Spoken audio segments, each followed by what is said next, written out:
Hello students, প্রথমেই UK educational টিপসের পক্ষ থেকে তোমাদের সকলকে স্বাগত জানাই। BA second semester Bangla suggestion হিসাবে আজকে যে ভিডিওটি দেওয়া হয়েছে তোমরা গুরুত্ব সহকারে ভিডিওটি লক্ষ্য করো। কল্যাণী এবং বাঁকুড়া ইউনিভার্সিটির বাংলার মেজর এবং মাইনর স্টুডেন্টসদের জন্য বাংলা সাহিত্যের ইতিহাসের আধুনিক যুগ থেকে বাংলা নাটকের মধুসূদন দত্ত এবং গিরিশ ঘোষের অবদান সম্পর্কে যে প্রশ্নোত্তরগুলো দেওয়া হয়েছে সেগুলি ভেরি ইম্পর্ট্যান্ট তোমাদের আগামী সেকেন্ড সেমিস্টার পরীক্ষার জন্য। সুতরাং স্টুডেন্টস, তোমরা এই প্রশ্নোত্তরগুলি গুরুত্ব সহকারে ভিডিওটির শুরু থেকে শেষ পর্যন্ত ভালো করে লক্ষ্য করো এবং তৈরি করে নিও। এই প্রশ্নোত্তর দুটি তোমাদের আগামী পরীক্ষায় বিশেষভাবে তোমাদের সাহায্য করবে। আজকে প্রথম প্রশ্ন হচ্ছে, বাংলা নাটকে মধুসূদন দত্তের অবদান আলোচনা করো। তাহলে আমরা দেখি মধুসূদন দত্ত কেবল বাংলা কাব্যক্ষেত্রেই নয়, নাট্য সাহিত্যেও মাইকেল মধুসূদন দত্ত আধুনিকতাকে প্রতিষ্ঠা করেন। বাংলা সাহিত্যে মধুসূদন দত্তের আবির্ভাব আকস্মিক এবং প্রথমে নাট্যকার রূপে। মাদ্রাজে অবস্থানকালে ইংরেজি রিজিয়া নাটক রচনার মধ্য দিয়ে তাঁর নাট্য সাহিত্যে প্রবেশ। 1858 সালে পাইকপাড়ার জমিদার সিংহদের বেলগাছিয়া রঙ্গমঞ্চে রামনারায়ণ তর্করত্ন অনুদিত রত্নাবলী অভিনয়ে আমন্ত্রিত হয়ে বাংলা নাটকের দৈন্যদশা প্রত্যক্ষ করে হতাশাগ্রস্ত হয়ে বাংলা নাটক রচনার সিদ্ধান্ত গ্রহণ করেন।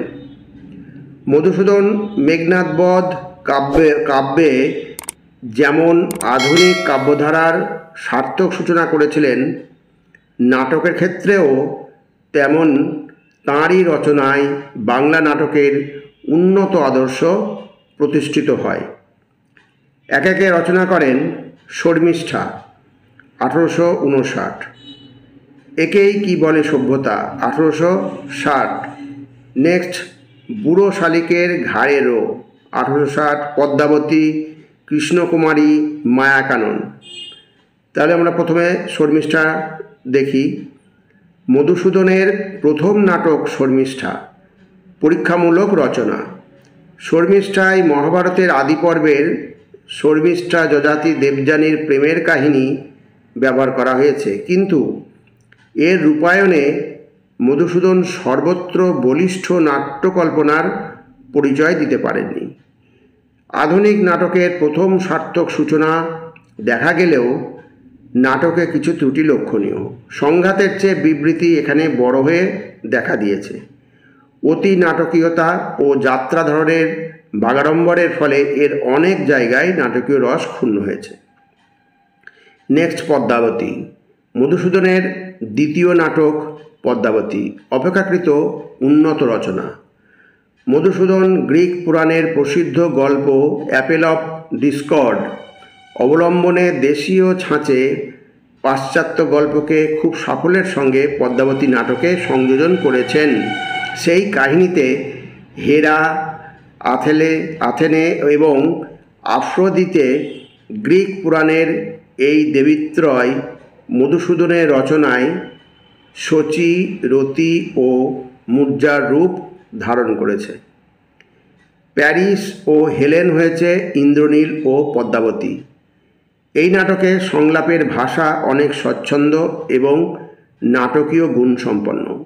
এই নাটকেই মধুসূদন সর্বপ্রথম অমিত্রাক্ষর ছন্দ ব্যবহার করেন। নেক্সট হচ্ছে কৃষ্ণকুমারী, মধুসূদনের তৃতীয় ও শ্রেষ্ঠ নাটক কৃষ্ণকুমারী। নাটকের কাহিনী কর্নেল টডের annals and antiquities of Rajasthan থেকে গৃহীত। উদয়পুরের রাজা রানা ভীমসিংহের কুমারী কন্যা কৃষ্ণকুমারী। ভীমসিংহ স্থির করেছিলেন জগৎ সিংহের হাতেই কন্যা সমর্পণ করবেন, কিন্তু মানসিংহ কৃষ্ণকুমারীকে বিয়ে করতে আগ্রহী জেনে তিনি মহাসংকটে পড়লেন। জয়সিংহ এবং মানসিংহ উভয় প্রতিদ্বন্দ্বী প্রার্থী স্থির করলেন কৃষ্ণকুমারীকে না পেলে উদয়পুর আক্রমণ করবেন। এই তীব্র সংকট সময়ে কৃষ্ণকুমারী স্বেচ্ছায় আত্মহত্যা করলেন। পৌরাণিক কাহিনীর অলৌকিক দৈবশাসিত বাতাবরণের পরিবর্তে কৃষ্ণকুমারী নাটকে মধুসূদন দ্বন্দ্বময় বাস্তবতার উপরে নির্ভর করেছেন। শর্মিষ্ঠা এবং পদ্মাবতীর তুলনায় এ কাহিনী অনেক বলিষ্ঠ। কৃষ্ণকুমারী বাংলা সাহিত্যে প্রথম সার্থক ঐতিহাসিক ট্র্যাজেডি। নেক্সট, প্রহসন। গল্পে গভীর রসের নাটকের পাশাপাশি মধুসূদন দুটি প্রহসন নাটক লিখেছিলেন। নাটক লিখে বিচিত্র প্রতিভার পরিচয় দিয়েছেন। মধুসূদন নব্য বাংলার আধুনিক শিক্ষায় শিক্ষিত যুবকদের চারিত্রিক ভ্রষ্টতার ব্যঙ্গচিত্র এঁকেছিলেন। একেই কি বলে সভ্যতা প্রহসনে। মধুসূদনের দ্বিতীয় প্রহসন বুড়ো শালিকের ঘাড়ে রোতে আক্রমণের লক্ষ্য ধর্মের ভেগধারী প্রাচীনপন্থীদের লাম্পট্য। গ্রাম্য মানুষের চরিত্র মধুসূদনের হাতে জীবন্ত হয়ে উঠেছে। সংলাপ রচনার দক্ষতাই এই সাফল্যের হেতু। গ্রামের হিন্দু মুসলমান চাষিদের মুখের ভাষা মধুসূদন অনায়াসে ব্যবহার করেছেন। বাংলা নাটকের ক্ষেত্রে উপযুক্তগত রচনাশৈলী উদ্ভাবনী মধুসূদনের প্রধান কৃতিত্ব। বাংলা নাটক প্রহসনের পরবর্তী ধারা মধুসূদন নির্দেশিত পথে অগ্রসর হয়েই শিল্পগত সিদ্ধিতে পৌঁছেছে। এবার 2 নম্বর প্রশ্ন, বাংলা নাটকের ইতিহাসে গিরিশচন্দ্র ঘোষের অবদান সম্পর্কে আলোচনা করো। তাহলে এই যে মধুসূদন দত্ত এবং গিরিশচন্দ্র ঘোষের যে অবদান বাংলা নাটকের ইতিহাসে, এই দুটো অবদান তোমরা খুব গুরুত্ব সহকারে পড়বে। দুটি কিন্তু ভেরি ভেরি ইম্পর্ট্যান্ট। এর আগে দীনবন্ধু মিত্রের উপর একটা তোমাদের ভিডিও দেওয়া হয়েছে, তোমরা যারা দেখোনি এখনও তোমরা দেখে নিও। বাংলা নাটকের ইতিহাসে গিরিশচন্দ্র ঘোষের অবদান সম্পর্কে সমালোচকদের মধ্যে কোনো দ্বিমত নেই। মধুসূদন দত্ত ও দীনবন্ধু মিত্রের যৌথ প্রচেষ্টায় বাংলা নাটকের যে শৈশব ক্ষেত্রটি নির্মিত হয়েছিল তাতেই প্রথম যৌবনের তেজ এনে দেন গিরিশচন্দ্র ঘোষ। গিরিশচন্দ্র কেবল নাট্যকার ছিলেন না, তিনি ছিলেন একজন নাট্যকর্মী ও নাট্য পরিচালক। 1872 খ্রিস্টাব্দে কয়েকজন উদ্যোগী অভিনয় কলারসিক যুবকের চেষ্টায় বাংলার প্রথম জাতীয় রঙ্গালয় ন্যাশনাল থিয়েটার প্রতিষ্ঠিত হয়। এই দলের মধ্যে গিরিশচন্দ্র ঘোষ ছিলেন সর্বাপেক্ষা প্রতিভাশালী পুরুষ। বাংলাদেশের কলারসিকদের বিচারে আজ পর্যন্ত গিরিশচন্দ্রের তুল্য প্রতিভাসম্পন্ন নট ও নাট্য পরিচালক এদেশে আবির্ভূত হননি। আমাদের নাটকের ইতিহাসে, রঙ্গালয়ের ইতিহাসে এবং অভিনয় কলার ইতিহাসে গিরিশচন্দ্র এক মহৎ মর্যাদার অধিকারী। গিরিশচন্দ্র ঘোষের পূর্ণাঙ্গ নাটকের সংখ্যা প্রায় 50খানা। গিরিশচন্দ্রের সমস্ত নাটকগুলিকে বিশেষ কয়েকটি ভাগে বিভক্ত করা যেতে পারে, যেমন গীতিকাব্য ও গীতিনাট্য। গিরিশচন্দ্র প্রথম জীবনে বেশ কয়েকটি গীতিনাটক রচনা করেছিলেন। এগুলির মধ্যে উল্লেখযোগ্য হল আনন্দরহ, আগমনী, অকালবোধন, দোললীলা। এইবার নেক্সট হচ্ছে পৌরাণিক কাহিনী, পৌরাণিক নাটক।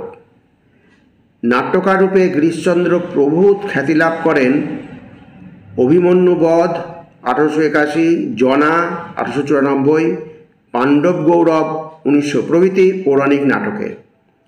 জনা চরিত্রে একদিকে মাতৃহৃদয়ের অপার করুণা ও বেদনাবোধ এবং অপরদিকে বীর নারীর মর্যাদাবোধ এক অপূর্ব দ্বন্দ্বের সৃষ্টি করেছে। এইসব নাটকের ভক্তিরস এবং আদর্শ চিত্র সহজেই জনচিত্ত হরণ করেছিল। শ্রীরামকৃষ্ণের প্রিয় শিষ্য গিরিশচন্দ্রের মানসিক গঠনে আধ্যাত্মবোধ একটি প্রধান উপকরণ ছিল। এ প্রসঙ্গে দুটি নাটকের কথা বিশেষভাবে উল্লেখ করা চলে, একটি চৈতন্যলীলা, অপরটি বিল্বমঙ্গল। নেক্সট, ঐতিহাসিক নাটক। তৃতীয় পর্বে গিরিশচন্দ্র কয়েকটি ঐতিহাসিক নাটক রচনা করেন।